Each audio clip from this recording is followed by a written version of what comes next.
grandes misterios que tenemos en el segundo capítulo del Evangelio de Mateo es la visita de estos magos. Y solamente son 16 versículos los que nos hablan de esta visita. Y la pregunta es, ¿quiénes eran estos magos? ¿De dónde venían? ¿Cómo se enteraron de la expectativa mesiánica que existía de la llegada del Mesías? Hermanos, las especulaciones abundan en torno a este tema. Las tradiciones bíblicas se han multiplicado. A pesar de que la historia de la Navidad sucedió hace mucho tiempo, sus lecciones son siempre oportunas. Hermanos, los Reyes Magos vinieron a adorar al Mesías, inclinándose humildemente a él en el pesebre de Belén. Le honraron como Redentor, le honraron como sumo sacerdote y le honraron como Rey de Reyes.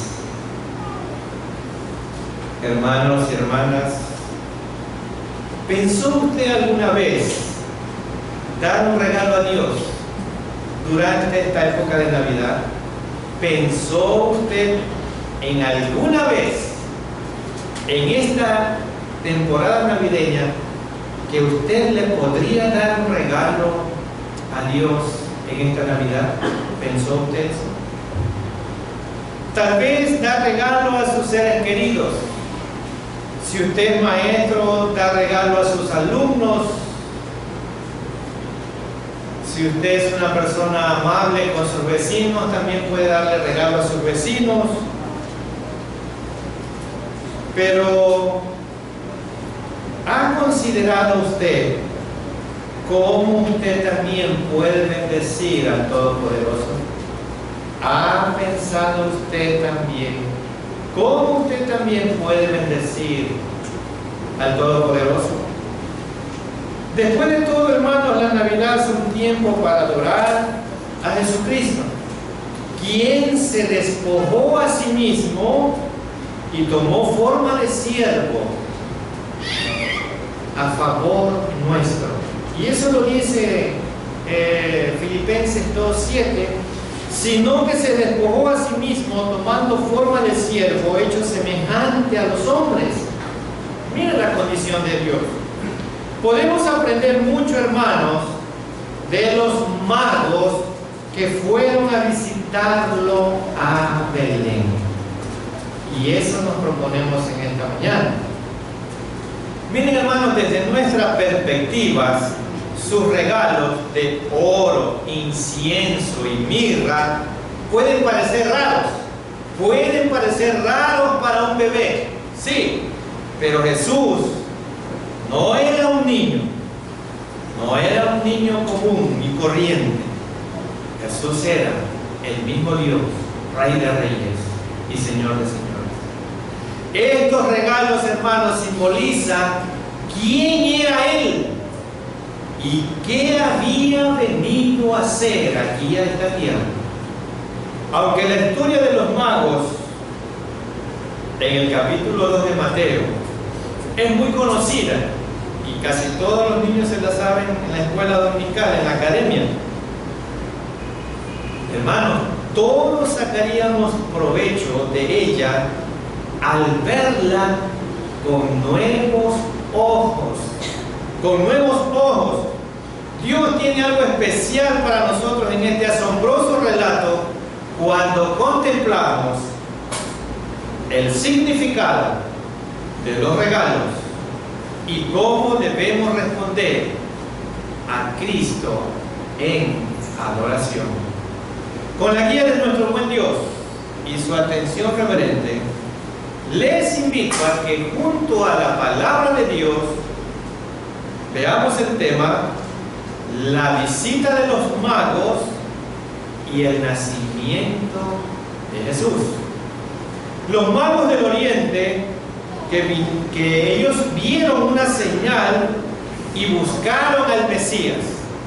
Y en primer lugar, vamos a hacer un pequeño análisis de estos personajes llamados los magos. Y voy a pedirles que leamos los versículos 1 y 2 de la porción de base de Mateo capítulo 2. Mantengan sus Biblias abiertas en Mateo capítulo 2 y vamos a empezar leyendo los dos primeros versículos para ir analizando a estos personajes, los magos de Oriente. Cuando Jesús nació en Belén de Judea en días del rey Herodes, vinieron del oriente a Jerusalén unos magos. Miren que la misma Biblia le pone el nombre, unos magos, diciendo: ¿dónde está el rey de los judíos que ha nacido? Porque su estrella hemos visto en el oriente y venimos a adorarlo. Eso es lo que dicen los magos.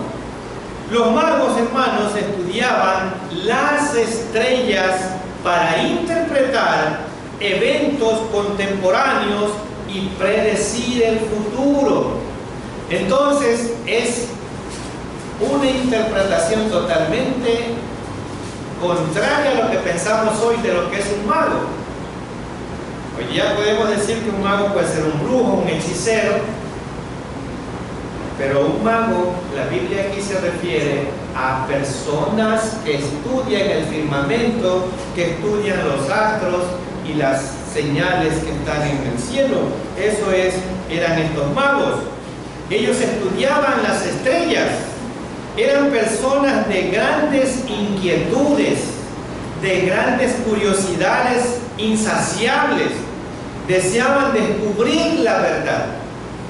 Los magos eran líderes del oriente, probablemente de algún lugar de la región de Mesopotamia, que actualmente la componen Irak e Irán. Lo más probable es que fueran astrónomos que descubrieron una rara estrella que indicaba el tan largamente esperado nacimiento del rey judío. Entonces ellos descubrieron una estrella que no era diferente a la que veían siempre. No eran magos que practicaban la magia, sino que eran observadores de las estrellas, eran sabios de Oriente. El Oriente, hermanos, en la época de Jesús estaba formado por los partos en la región de Mesopotamia. Como les dije, era lo que actualmente es Irak e Irán. Muchos judíos en los diferentes exilios vivían en esas regiones y seguramente enseñaron las profecías a estos sabios. Recuerden que estaban en una región muy, pero muy distante. Sin embargo, tenían conocimiento de lo que Dios había revelado a los hebreos. ¿Y de dónde sacan ese conocimiento? En primer lugar, vamos a hacer un pequeño análisis. ¿Por qué la Biblia a estos magos le llama reyes? ¿Por qué le llama reyes? Y la respuesta está en Isaías 60, y voy a leer los versículos 2 y 3, y no pierda la cita de base de Mateo 2. ¿Por qué le llaman reyes a los magos? Y miren lo que dice Isaías 60, capítulo de versículos 2 y el 3. Amén. Porque he aquí que tinieblas cubrirían la tierra y oscuridad las naciones, mas sobre ti amanecerá Jehová y sobre ti será vista su gloria. Y el versículo 3, y andarán las naciones a tu luz. Y ahí la última parte nos da la respuesta. Y los reyes al resplandor de tu nacimiento. Y los reyes al resplandor de esa estrella que los va a guiar hasta donde Él ha nacido. Entonces, hermano, es la única referencia a los reyes en el nacimiento del rey de Israel, el Mesías prometido. Y aquí la Biblia lo dice. Estos reyes magos, entonces ahora sí le podemos llamar reyes magos. Estos reyes magos nos dan una gran lección de seguir una estrella. Pudo ser un ángel, una señal bastante que podía impresionarlos a ellos para buscar a Jesús. Pero la pregunta es, ¿cuántas señales ha hecho Dios en usted y usted aún no lo sigue? Estos magos que ni siquiera conocían al Mesías supieron de una señal y lo siguieron. Siguieron esa señal.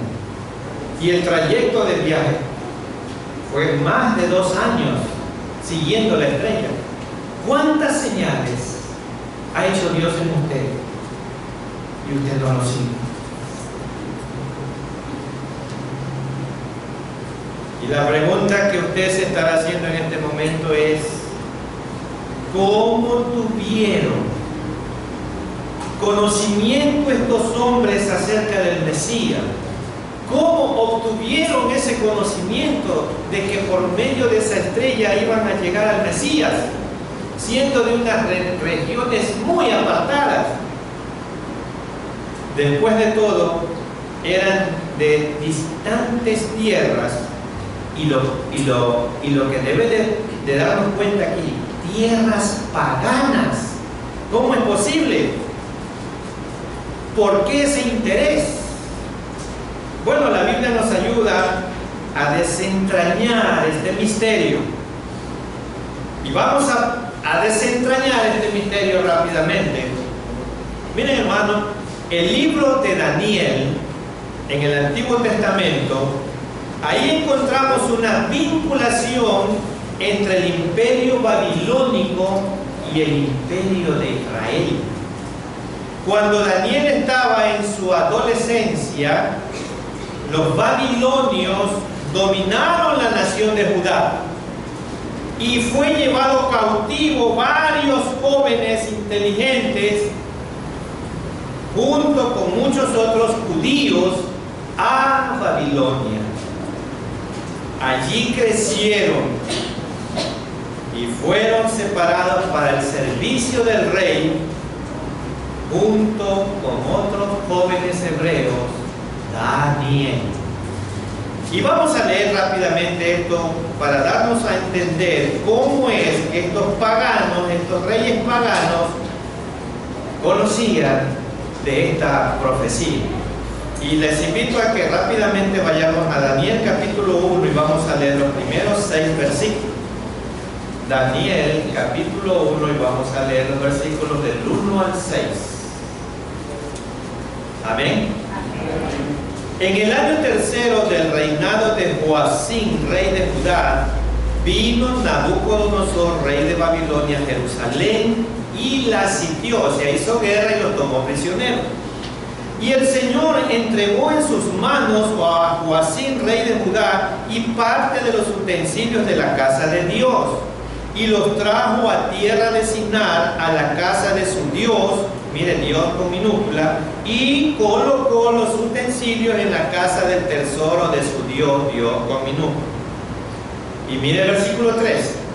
Y dijo el rey a Aspenaz, jefe de sus eunucos, que trajese de los hijos de Israel, de linaje real, a los príncipes, muchachos en quienes no hubiese tacha alguna, de buen parecer, enseñados en toda sabiduría, sabios en ciencia y de buen entendimiento, e idóneos para estar en el palacio del rey, y que les enseñase las letras y la lengua de los caldeos. Vean, ya van a aprender acá arameo y muchas lenguas más.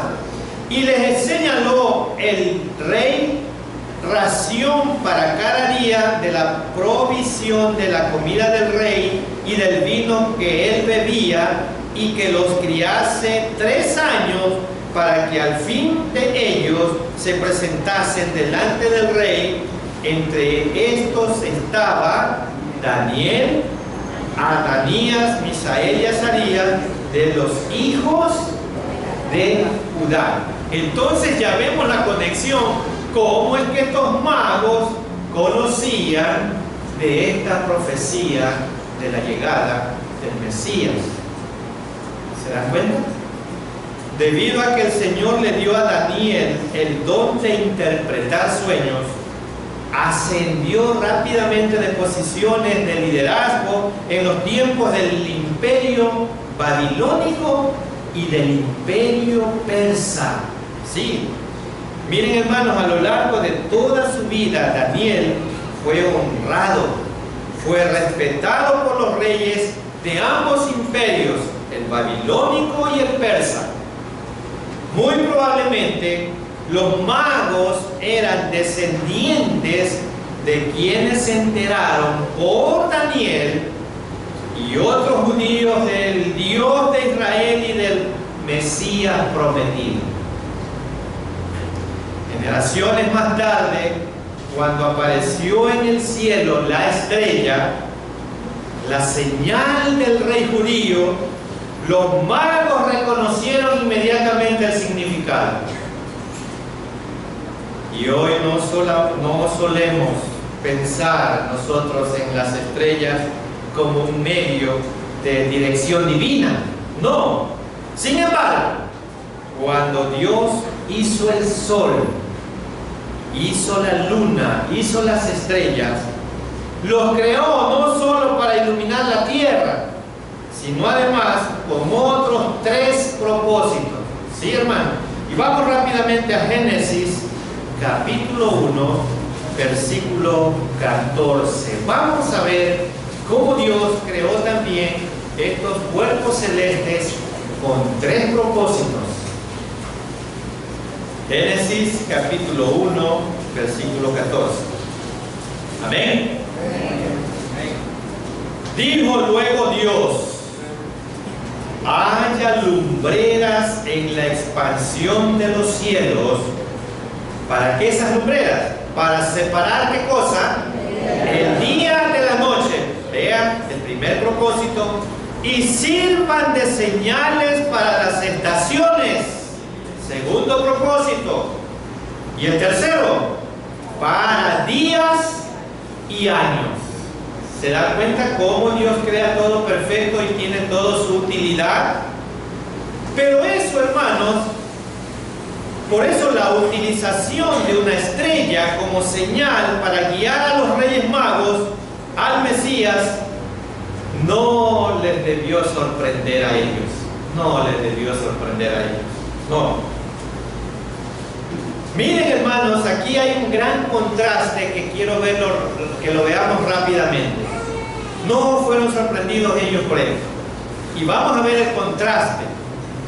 Los magos hicieron un largo viaje después de ver la estrella en su país de origen. Al entrar a Jerusalén, veamos qué pasó cuando ellos llegaron ya a Jerusalén. Miren, estos magos impíos que no conocían nada de Cristo, estaban enterados de todo, y llegan a Belén, el país de los judíos, donde estaban supuestamente esperando a su Mesías prometido, y vean por eso les digo, miren el contraste. Y vamos a la Biblia, Mateo 2, 1 y 2. Cuando Jesús nació en Belén de Judea en días del rey Herodes, vinieron del oriente a Jerusalén unos magos, diciendo: ¿dónde está el rey de los judíos que ha nacido? Porque su estrella hemos visto en el oriente y venimos a adorar. Miren lo que dicen los magos. ¿Dónde está el rey de los judíos que ha nacido? Es la pregunta que hacen ellos. Entonces, hermano, aquí está el contraste. Es de imaginar que su pregunta causara un gran revuelo en la ciudad. ¿Por qué? No, nuestro rey es Herodes. No tenemos otro rey. ¿Qué rey se refiere? ¿De qué rey están hablando? Estos visitantes extranjeros parecían suponer que todo el mundo sabía del nacimiento de Jesús. Pero la gente no tenía conocimiento de que el Mesías ya había nacido. Los mismos judíos, en lugar de estar llenos de admiración, tanto ellos como el rey Herodes se inquietaron por este inesperado grupo de visitantes y por el extraño anuncio que llevaron al mismo rey Herodes. ¿Sí?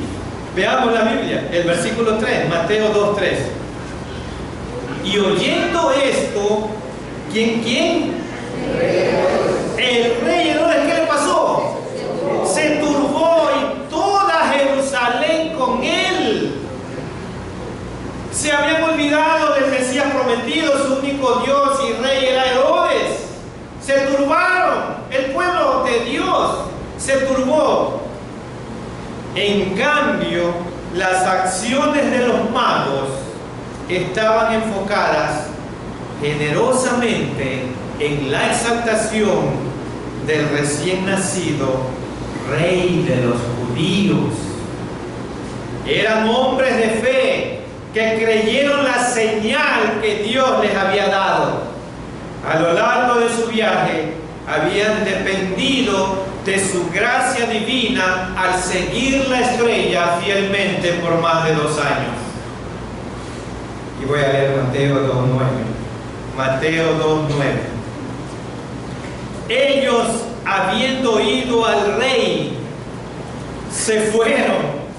Y he aquí la estrella que habían visto en el oriente iba delante de ellos, hasta que llegando se detuvo sobre donde estaba el niño. Los magos salen del palacio del rey Herodes y siguen la estrella. Y la estrella los lleva donde estaba el niño. Cuando llegaron a la casa donde estaba Jesús, ¿qué hicieron? Postrándose delante de él, lo adoraron con temor reverente y con humildad. Y voy a leer el versículo 11 en Mateo 2:11. Y al entrar en la casa, vieron al niño con su madre María. ¿Y qué hicieron estos magos? Postrándose lo adoraron. Y abriendo sus tesoros, le ofrecieron sus presentes: oro, incienso y mirra. Entonces le ofrecieron presentes dignos de un rey. Aunque no sabemos si ellos entendieron el significado trascendental de esos regalos, cada uno de ellos fue apropiado y profético para el Hijo de Dios. Y entonces aquí vamos a hacer un análisis de estos regalos. Y en primer lugar, veamos el obsequio de la mirra. Veamos el obsequio que ellos trajeron, que era mirra. La mirra era un perfume muy costoso que se utilizaba principalmente en los entierros. En el Oriente Antiguo, hermanos, los cuerpos de los muertos eran envueltos en sábanas rociadas con mirra. Este regalo estaba proféticamente, nos estaba hablando este regalo de la muerte de Jesús y de su papel como redentor. ¿Sí? Él no vino a vivir, sino a morir por la humanidad.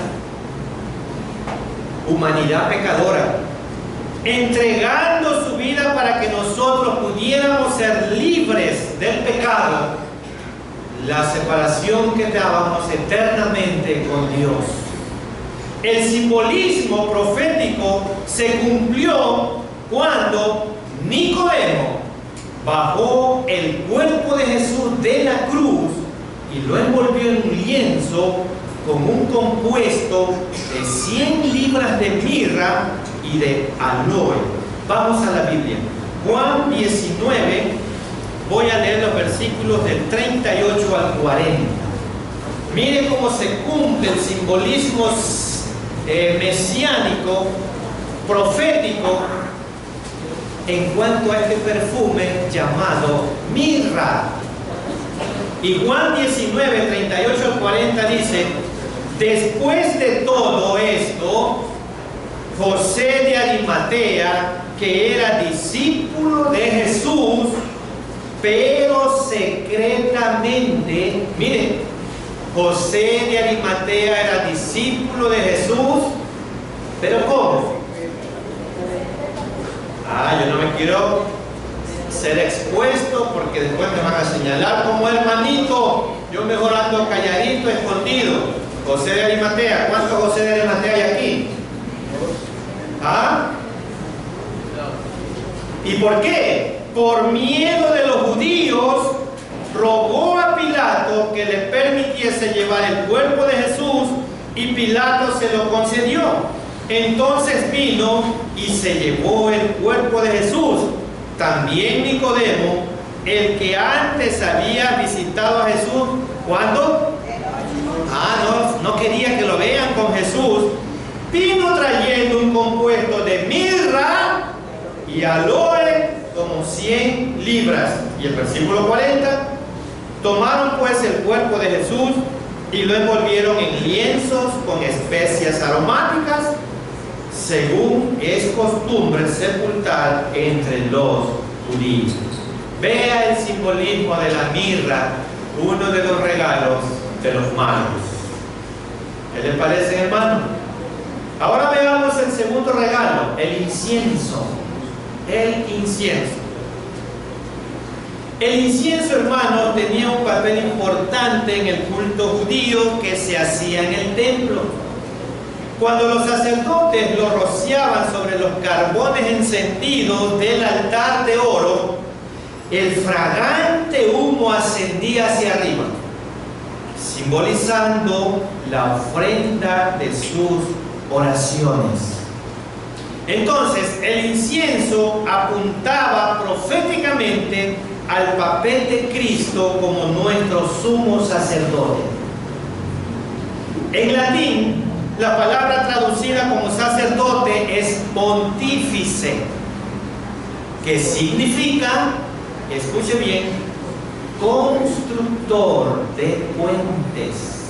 Constructor de puentes. Y eso es exactamente lo que Jesús es para nosotros. Jesús es el mediador, el único entre el hombre pecador, nosotros, y un Dios santo. Él está en el centro. Él es el que media entre nosotros aquí en la tierra y Jesucristo ante Dios.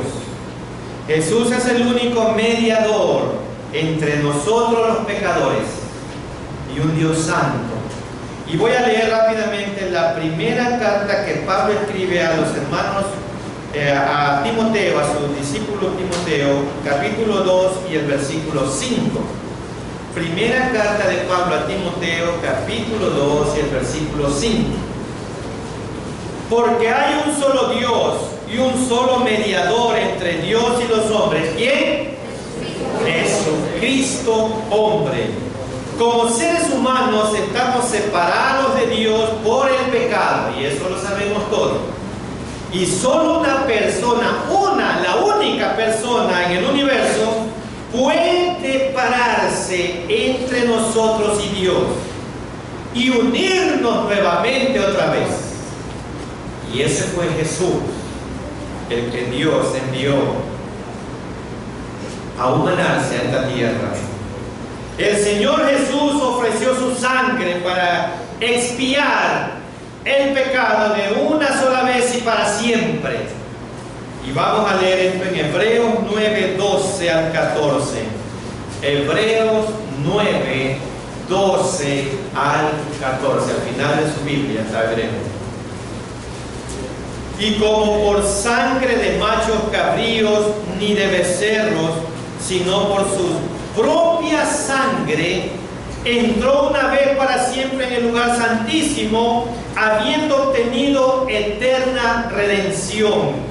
Porque si la sangre de los toros y de los machos cabríos y las cenizas de las becerras rociadas a los inmundos santifican para purificación de la carne, cuánto más la sangre de Cristo, el cual mediante el Espíritu Eterno se ofreció a sí mismo sin mancha a Dios, limpiará vuestras conciencias de obras muertas para que sirváis al Dios vivo. ¿Se dan cuenta? A pesar de que usted conoce a Cristo, tal vez todavía esté procurando presentarse delante de Dios como una persona buena, pero las normas ceremoniales, las normas religiosas nunca han podido limpiar el corazón de nadie. Nunca han podido limpiar el corazón de nadie. Mediante la sangre de Cristo, ¿qué hemos logrado? Se limpia nuestra conciencia. Mediante la sangre de Cristo se nos libra de la muerte y podemos vivir para siempre para Dios. Y mediante la sangre de Cristo se nos libra del poder del pecado aquí en esta tierra cada uno de nosotros. Eso hace la sangre maravillosa de Cristo. Pero el sacerdocio de Cristo, hermanos, no termina allí, no. Él está sentado a la derecha del Padre Celestial, haciendo una función, intercediendo por nosotros su iglesia, por nosotros su iglesia. Así es. Y voy a leer Hebreos 7:25. Hebreos 7:25. Por lo cual puede también salvar perpetuamente, escuche bien hermano, perpetuamente a los que por él se acercan a Dios, viviendo siempre, ¿para qué? Para interceder por nosotros. Sí, hermano, como nuestro sumo sacerdote, Cristo es nuestro abogado, el mediador entre Dios y nosotros. Él cuida de nuestros intereses e intercede por nosotros ante Dios. El sumo sacerdote del Antiguo Testamento se presentaba delante de Dios una vez al año para interceder por el perdón de los pecados de la nación. Cristo intercede por nosotros delante de Dios de modo permanente. Permanente. La presencia de Cristo en el cielo con el gran Padre nos asegura que nuestros pecados han sido pagados y perdonados. Y muchos aún se creen cristianos y creen que Dios no los ha perdonado, que tienen que hacer muchas cosas todavía. Y veamos el tercer regalo, que consiste ¿en cuál? ¿No los escucho, hermano? ¿No están aquí? Oro es el tercer regalo que llevaban los magos. El oro puede parecer un regalo no apropiado para un niño recién nacido en un hogar. ¿Sí? Peor aún, un regalo no apropiado para un humilde carpintero. El oro. Pero el simbolismo de este presente revela el por qué era tan, pero tan adecuado. En el mundo antiguo, hermanos, se regalaba oro como demostración de honra y alta estima. Era un regalo digno de un rey. Y eso es exactamente lo que es Jesucristo. Un rey, a lo largo de su ministerio, afirmó tener un reino. De hecho, cuando Pilato le preguntó si él era el rey de los judíos, Cristo, ¿qué le respondió? Veamos la Biblia. Juan 18:37. Juan 18:37. Amén. Le dijo entonces Pilato: luego, ¿eres tu rey? Como que se burlaba y le decía: ¿acaso tú eres un rey? ¿Y qué respondió Jesús? Tú dices que yo soy rey. Tú dices que yo soy rey. Yo para esto he nacido y para esto he venido al mundo, para dar testimonio a la verdad. Todo aquel que es de la verdad oye mi voz.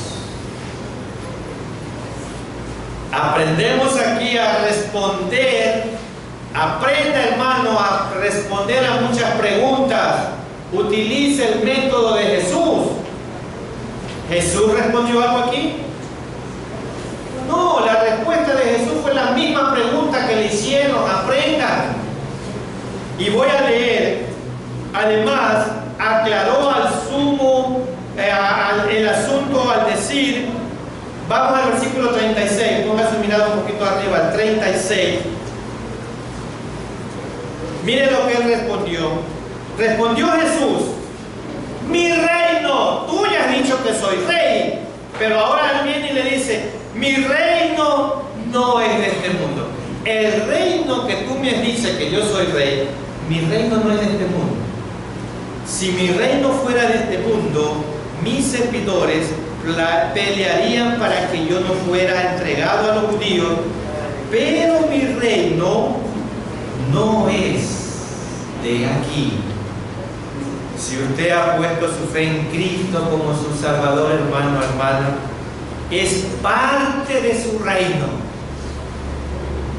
Aunque no pueda ver ninguna manifestación física de Él, en el momento que usted fue salvo, fue trasladado del reino de las tinieblas al reino del Hijo de Dios.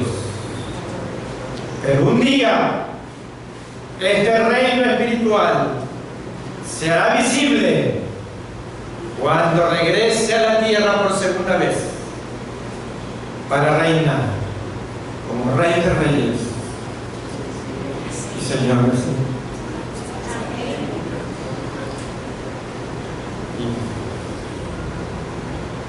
Leamos Apocalipsis 19.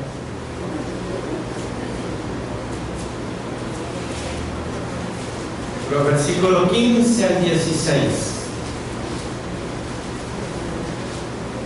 Apocalipsis 19. 15 al 16. Amén. De su boca sale una espada aguda para herir con ella las naciones, y él las regirá con vara de hierro, y él pisa el lagar del vino del furor y de la ira del Dios Todopoderoso. Y el 16, y en su vestidura y en su muslo tiene escrito este nombre. ¿Cuál nombre? Amén. Gran parte del mundo está adorando al anticristo hoy. El que cree que todo poder tiene y toda autoridad la tiene él. Luego Cristo viene del cielo, cabalgando con su ejército de ángeles. Y el Rey de Reyes y Señor de Señores, su entrada marca el final de los poderes falsos de esta tierra. Este temible título, ganado por Cristo con la consumación de su obra en la cruz, es la base para que complete su triunfo sobre el dragón y sus aliados. Así dice Apocalipsis.